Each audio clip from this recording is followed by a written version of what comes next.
In this episode of the Locked On NBA Big Board podcast, Leif Thulin is here to tell us who are the top shooters in the 2025 NBA Draft.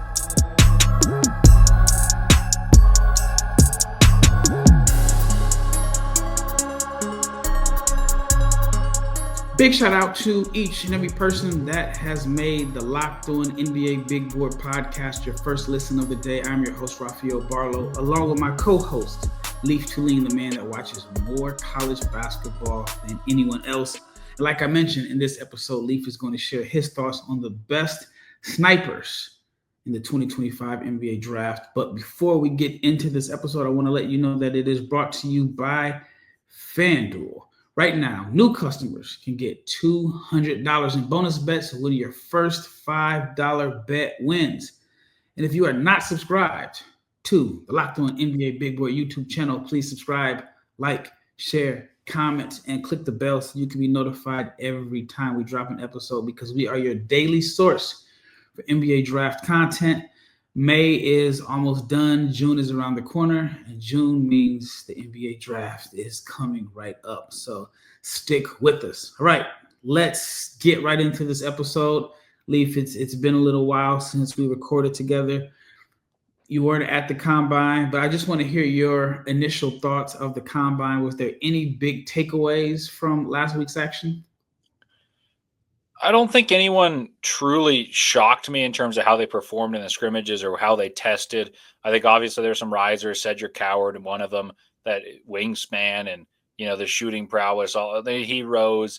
You're going to see people more enamored with guys like Tre Johnson because he measured in well, athletically tested well. VJ Edgecombe was 6'4", barefoot, which was a big sticking point. I made the point early in the season. I wondered if he was closer to 6'3" at the very start of the season when I was lower on him. Our boy Maxime Reynaud balled out, was the best player in the scrimmages. So nothing overly shocking to me, but it's good to always see it with your eyes, see how people test, and then watch the scrimmages and see if anyone stands out as, oh, that guy belongs on an NBA floor. Are you with me? Well, I shouldn't even have to ask you. I know you're with me, but why are people shocked that Maxime Reynaud is a riser? I got a call from an agent today. It was just like, yeah, you and Leif were talking about it, how good Maxime Reynaud is all year long. Why has it taken so long for everyone else to catch up? And I'm like, I don't know how a guy averages 20 and 11 in the ACC, and people are like, oh my gosh, this guy is rising up draft boards after one game as opposed to what he did all season long. I have absolutely no idea how he got no love for All-American. I know I'm a Stanford fan. I am biased, but 20 and 11 in the ACC, the second best player. If Cooper Flagg didn't exist, that guy's winning a hands-down ACC Player of the Year. When's the last time you saw someone that dominant in that league not even get any notoriety for all-American stats, even third team? So, yeah, Maxime Reynaud, I've been on the Reynaud train since his first couple games when he played Tarleton State 4 years ago. So I was thrilled to see him perform well, hoping to see him go in the top 20. Very happy for him. Yeah. You're definitely preaching to the choir here, but I'm glad that people are actually listening and paying attention, and they gave us our props because they mentioned that we've been on it all year long. All right, let's talk about shooters. And Reynaud, would you say, is the best shooting big man in this class out of the fives? I mean, historically. I think so.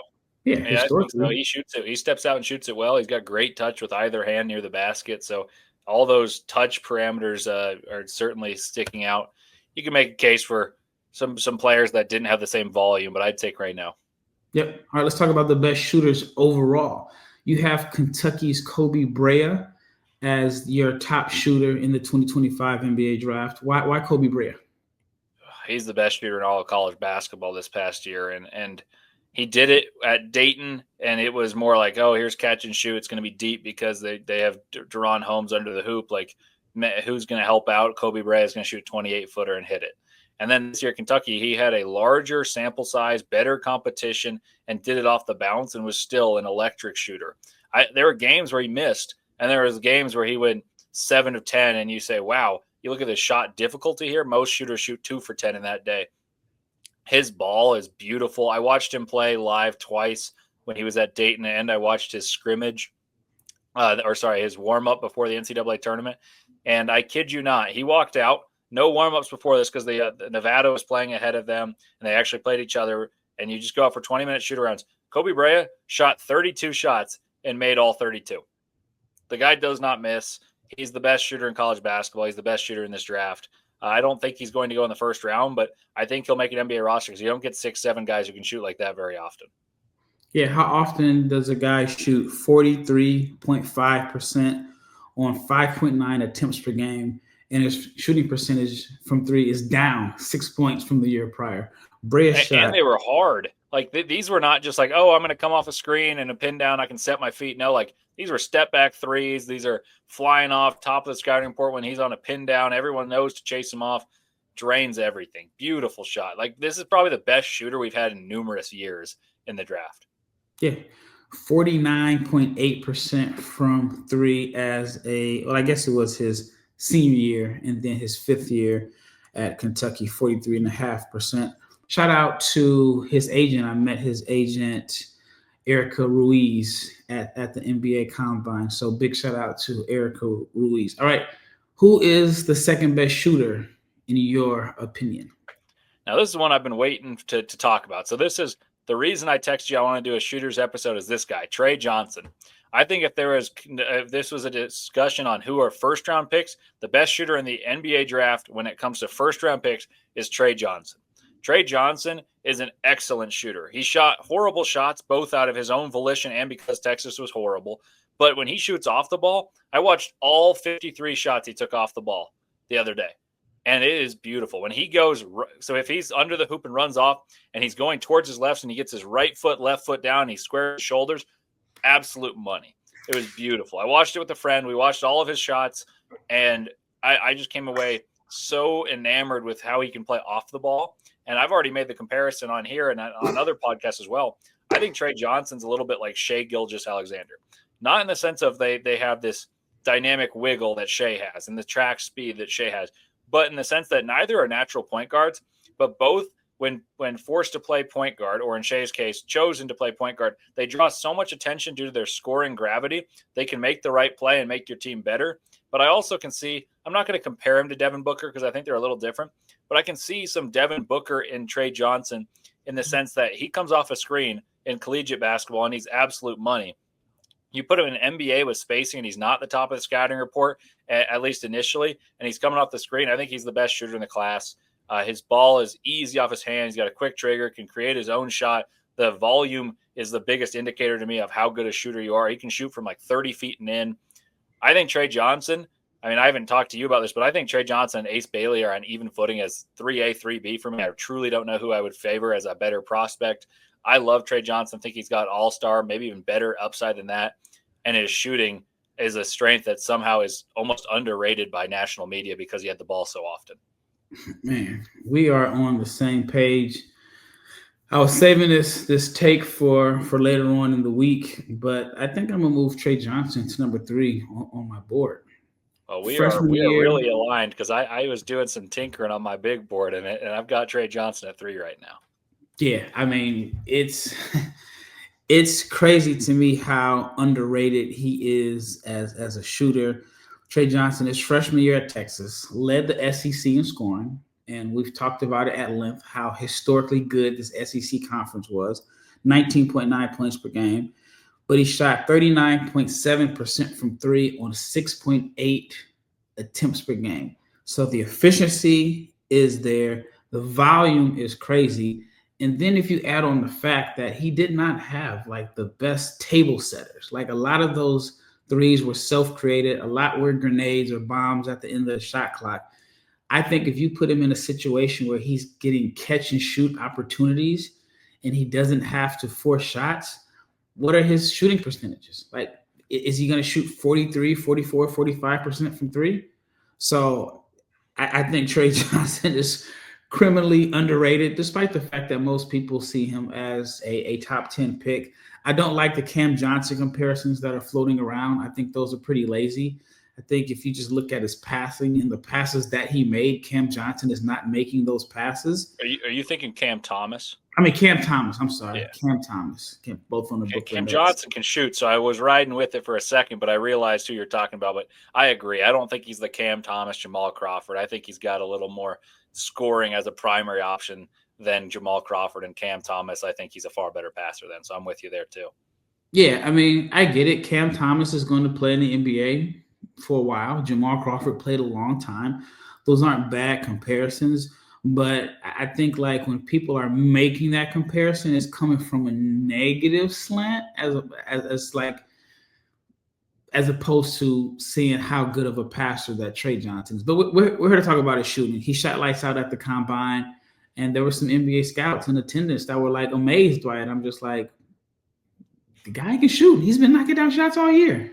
When he had open shots, he never missed. Yeah. I mean, it's been like that since the craziest part is his catch and shoot open numbers were worse than his guarded just because he was never open. So he was like a shock, and it was fatigue almost. But you watch him off the ball. I mean, if for those of you who have access to Synergy or just can find some clips of him off the ball coming off of screens, the dude does not miss, and it doesn't even touch a rim. Like, he is a fabulous, fabulous shooter. And sometimes you just know when someone releases a ball that they're a really good shooter. And one of those guys that sticks out to me is Ace Bailey. We'll talk about a bit later. The shooting numbers don't matter as much to me because he just has a pretty release and you can see the shot-making capacity. Tre Johnson has that in spades, and even at a level above. Yeah, he gets labeled as a bucket getter, which is fine, but I think he's not getting enough credit as a shooter. All right, up next, we're going to talk about Duke's Kon Knueppel and Ace Bailey, and then find out who Leif believes is the fifth best shooter in the 2025 NBA Draft. The NBA playoffs are in full swing, and every night delivers highlight-worthy performances. I know just a few hours ago, we saw an incredible game between the New York Knicks and the Indiana Pacers. You have major momentum shifts. You have can't-miss moments. And whether it is a game-winning shot or a breakout player, there has never been a better time to get in on the action.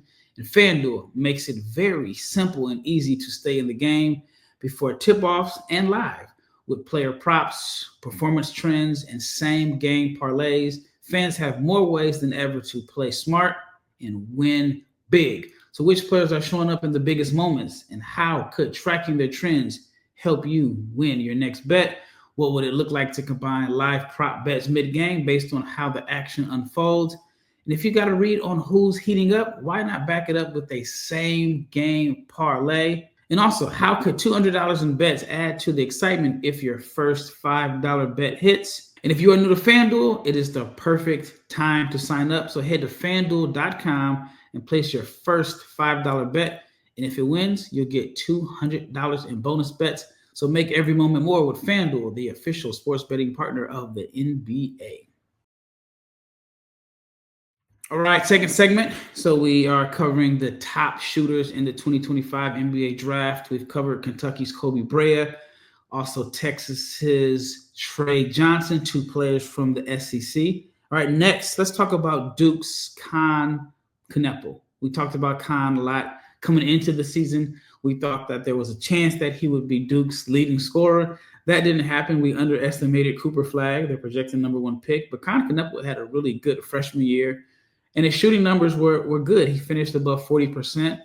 And that is after having like a dip, or got off to like somewhat of a slow start and had some performances against ranked teams where he just wasn't efficient from the floor. But he was a player all season long. I said, I think the shooting numbers are better than what he's shooting. And then by the end of the year, he still ended up around 41.5%.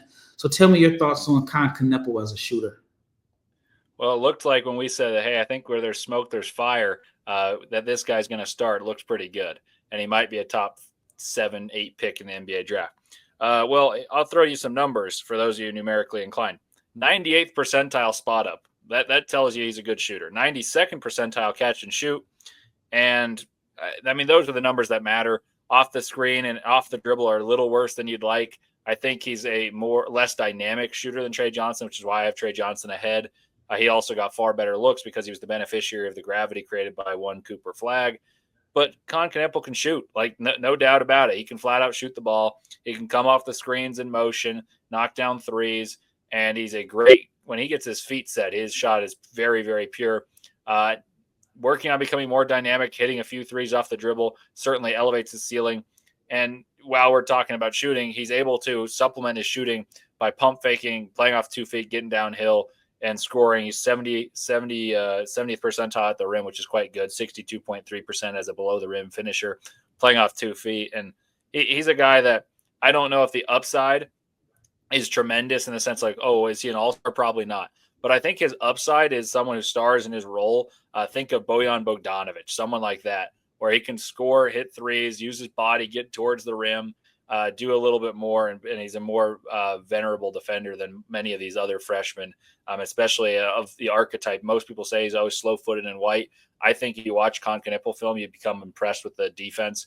I've been hosting Locked On Wizards and talked about him as a possibility at 6, and I hadn't really thought about that. As a Jazz fan, I don't really want him to be the pick at 5 because I've talked to you so many times about you got to find someone who can change the trajectory of your franchise. I don't see that. But for a team that already has pieces in Washington and they need some more shooting, someone who's going to project happily in a role and do a good job, knock down shots, be solid on both ends of the floor, I don't mind Kon. And I know this is about shooting, but that's where it all begins and ends with him. He's such a good shooter, and he adds to his game as not just being a shooter, not just labeled as being only out there to shoot. He's more well-rounded than most shooters. Yeah, he shot 40.6% from 3 on 5.3 attempts per game, and also 91% from the foul line. So if you are a believer that free throw shooting is an indication of touch, then the numbers definitely don't lie here. So you're saying you would consider him as high as number 6? He's not there on my board. I just think that pick isn't a bad one. Like I would be very frustrated, candidly, if he went number 5. I'd be very, very frustrated. At number 6, I probably wouldn't take him with my own personal pick. I'd lean still towards someone with a higher upside, maybe someone like Derek Queen. But I think I have Kon at 8 on my board, and I don't think that's the craziest reach to 6. But you know me, I'm an upside guy, but I think his upside is higher in the sense that his upside is not too vastly different from his floor. Like his ceiling and floor aren't too crazily different. And sometimes that's an underrated thing, that he can grow into a role and excel in a role. It doesn't mean he's going to be an all-star, but that role is still an acceptable and important role on playoff teams. What are your thoughts for him? I'm just messing with you here. At number 5 with Utah. No, I would be so mad. Explain why. We need someone who can be the guy. And yeah, he can shoot. Here's the thing. I'd be mad if we take VJ Edgecombe too. I want the Jazz to take Tre Johnson or Ace Bailey. And I think there's a world in which it happens. Obviously, VJ has to go 3 or 4, assuming that it's Cooper and Harper at 1 and 2. But if the Jazz take VJ over Kon, I probably can talk myself into it more easily. But I'm still not thrilled with that outcome either. It's really the Jazz need to get Ace or Tre Johnson. I'm imploring them to do so. I'm imploring the Hornets and the 76ers to take VJ Edgecombe before the Jazz do. And if for some reason Tre and Ace are gone, I wouldn't be that stunned if Kon's the pick, but I would be disappointed. I had so many radio interviews at the Combine from Utah stations about don't panic. If Tre Johnson is available at 5, you have a really good option there. I mean, I get it. You know what? You sprint to the podium, not run, not jog, sprint to the podium. Like if that card and it doesn't have the ticker that says pick is in within 0.5 seconds, I will be screaming. I will be so frustrated if Tre Johnson is there and we're not sprinting to the podium. I agree 100%. We haven't talked about this offline, but like I said, if you're in Utah and you've listened to some of the ESPN and local radio stations, I was on multiple shows talking about you have a good option at number 5 at Tre Johnson if he's available. All right, up next, we're going to talk about maybe the most polarizing player in the draft, and Ace Bailey. Leif is going to explain why he has Ace as one of his top shooters in the 2025 NBA draft.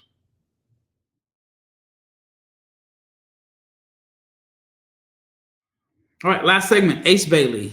Ace Bailey is still polarizing There are people that really love Ace, and there are people that are low on him. I'm almost to the point where I believe that there are people that like Ace so much, and I mean you can see it in our comments on the YouTube, that like Ace Bailey so much that when people are critical of Ace, they're doubling down on why they like him so much, to the point where they become critical of Cooper Flag. And I mean, to me, it's a no-brainer that Cooper Flag is the better prospect between the two. But there are still people that believe Ace is better and still don't believe that Cooper is a good shooter. And I'm going to ask you about that later on. But you have Ace Bailey as one of your top 5 shooters. But if you look at the numbers, 34.6% from three on 4.5 attempts per game, that doesn't scream top 5 3-point shooter, top 5 shooter in this class. So tell me why Ace Bailey makes your list.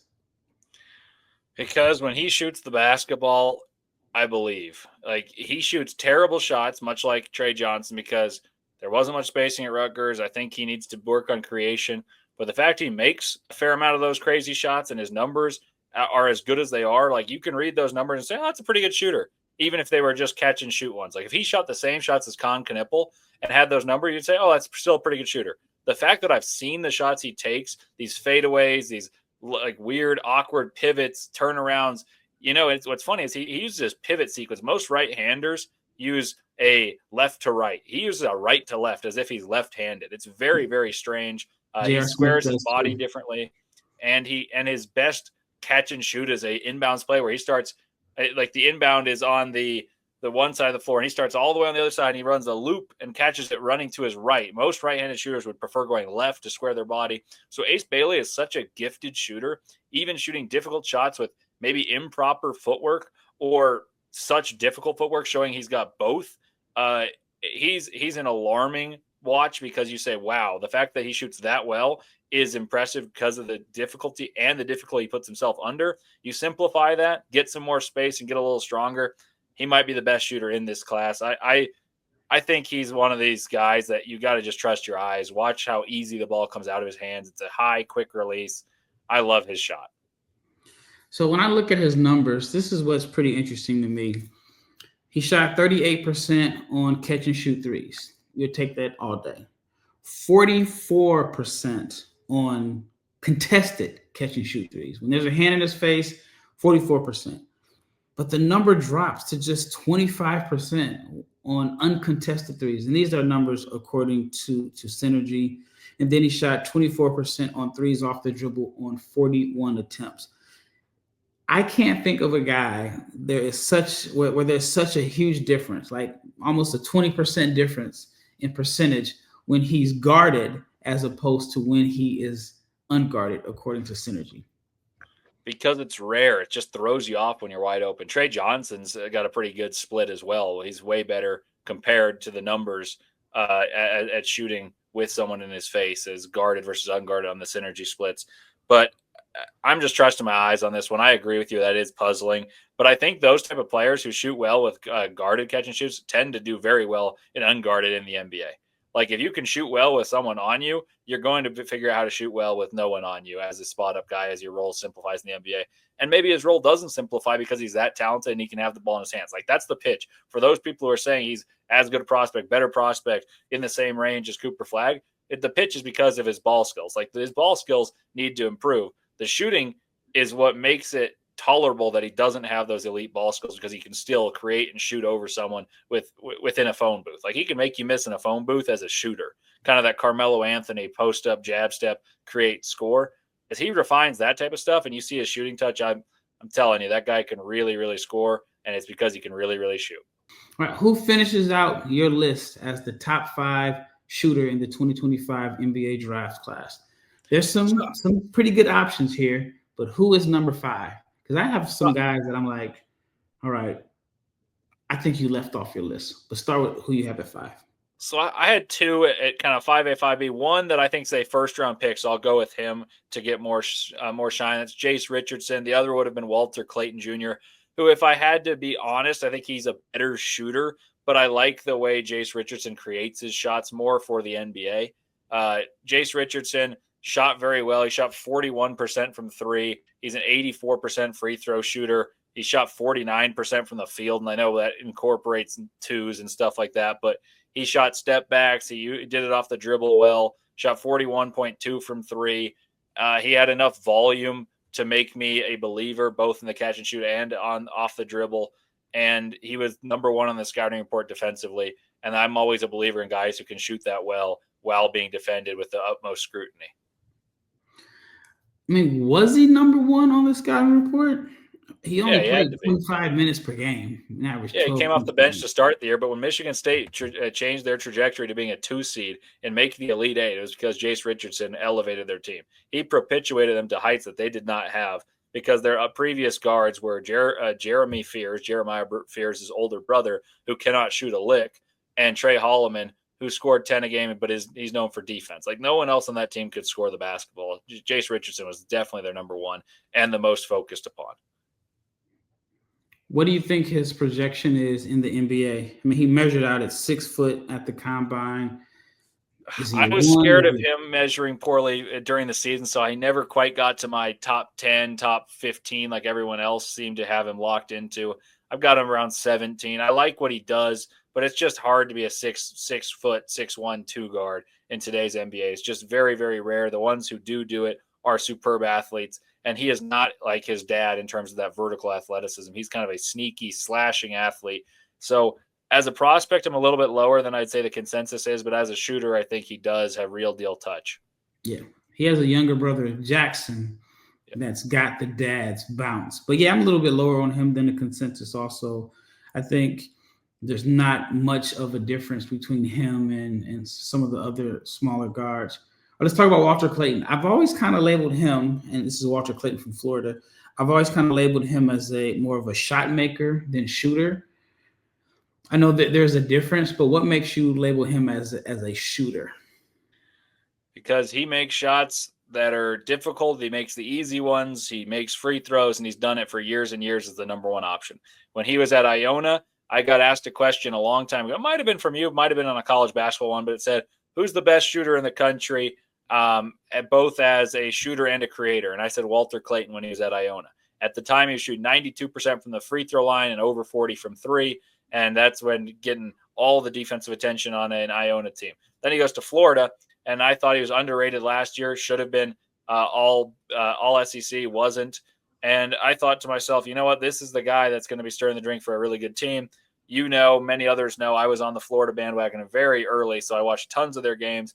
But Walter Clayton knocks down open shots. He makes down difficult shots. He's got tremendous range. He makes important shots, and he carries a weight when he's playing. He carries the weight of being the best player on a team and shouldering both playmaking and scoring.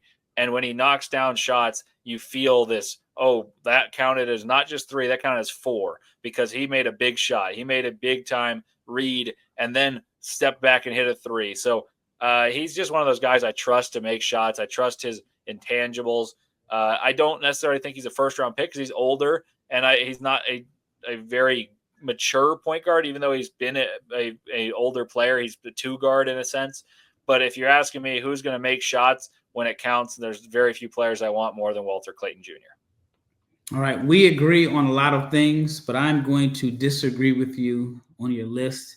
I think there's one major omission, and I need for you to explain to me, how did he not make the list? Chaz Lanier from Tennessee, 39% from 3, 8 attempts per game, and that's after shooting 44% from 3 at North Florida on 7.5 attempts per game last year. How does Chaz Lanier not make your cut? Well, the honest answer was I was trying to think of first rounders, and I only really had the 2 through 5. And then I was like, I can't leave off Koby Brea because Koby Brea is the best shooter in the country. So had I included Chaz Lanier, he'd probably be ranked 5 because I value Ace Bailey's scoring in the difficulty of his shot and his true shooting ability more than I value that of Chaz Lanier. I think Chaz Lanier is in the same tier as the Walter Clayton and the Jase Richardsons. He's more of that prototype that we talked about with Kon Knueppel. Is coming off of screens, knocking down threes as a spot up, and he doesn't have too much else to the game. When I evaluate shooters, I often talk to you about volume and difficulty of scoring. If they shoot a good percentage with difficult shots, and if they're off curls, if they're off screens and movement, or if they shoot them off the dribble, I value it very heavily.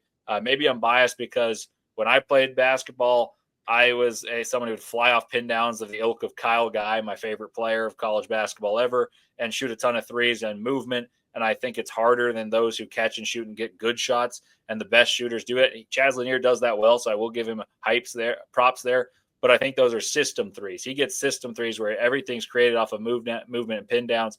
The likes of Koby Brea can create for himself. Tre Johnson, unbelievable at creating for himself, shoots them in different ways. Kon Knueppel is in the vein of Chaz Lanier. I just value it what he does more.